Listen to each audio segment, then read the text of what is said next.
લખતર તાલુકા રાજપૂત કરની સેના તેમજ ક્ષત્રિય સમાજ દ્વારા ભાજપ વિરુદ્ધ પ્રચાર કરવામાં આવ્યા. શ્રી ગણેશ રાજપૂત કરની સેના અને ક્ષત્રિય સમાજના આગેવાનો અને યુવાનો દ્વારા ગામડે ગામડે જઈ બૂથે બૂથે જઈ ભાજપ વિરુદ્ધ મતદાન કરવામાં આવશે. રાજકોટ વિધાનસભાના ઉમેદવાર પરસોત્તમ રૂપાલાના વાણી વિલાસ બાદ થંભવામાં નામ નથી લેતો ક્ષત્રિય સમાજનો રોષ.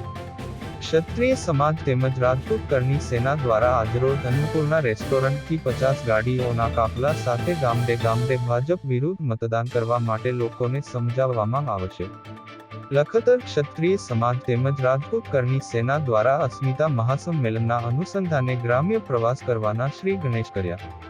લખતર તાલુકામાં રાજપૂત કરની સેના અને ક્ષત્રિય સમાજ દ્વારા આજરોજ અન્નપૂર્ણા રેસ્ટોરન્ટથી 50 જેટલી ગાડીઓ લઈ ભાજપ વિરુદ્ધ મતદાન કરવા માટે લોકોને અપીલ કરવા માટે ગામડે ગામડે અને બૂથે બૂથે જઈ અપીલ અને વિનંતીને સમજવા માટે આજે તેનો શ્રી ગણેશ કરવામાં આવ્યો હતો. રાજપૂત કરની સેના અને ક્ષત્રિય સમાજના આગેવાનો તેમજ યુવાનો દ્વારા 3 દિવસ માટે આ પ્રવાસ ગામડે ગામડે કરવામાં આવશે અને બૂથે બૂથે જઈ તમામ સમાજના લોકોને અપીલ કરવામાં આવશે કે પરસોત્તમ રૂપાલાએ કરેલા વાણી વિલાસના લીધે બહેનો દીકરીઓની અસ્મિતા ઉપર પ્રહાર કર્યા છે.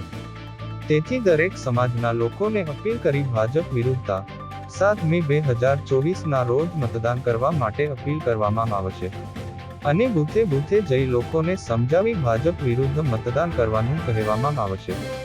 અનેતા .28.29 અને 30.2024 આ 3 દિવસના પ્રવાસમાં લખતર તાલુકાના દરેક ગામડાઓમાં પ્રવાસ કરવામાં આવશે. અનેતા 1 મે 2024 તારીખે લખતર ખાતે અસ્મિતા મહાસંમેલનનું આયોજન કરવામાં આવ્યું છે. તારીખ 1 મે 2024ના રોજ ગ્રામ્ય પ્રવાસની પૂર્ણાહુતિ કરી અને મહાસંમેલન યોજવામાં આવશે.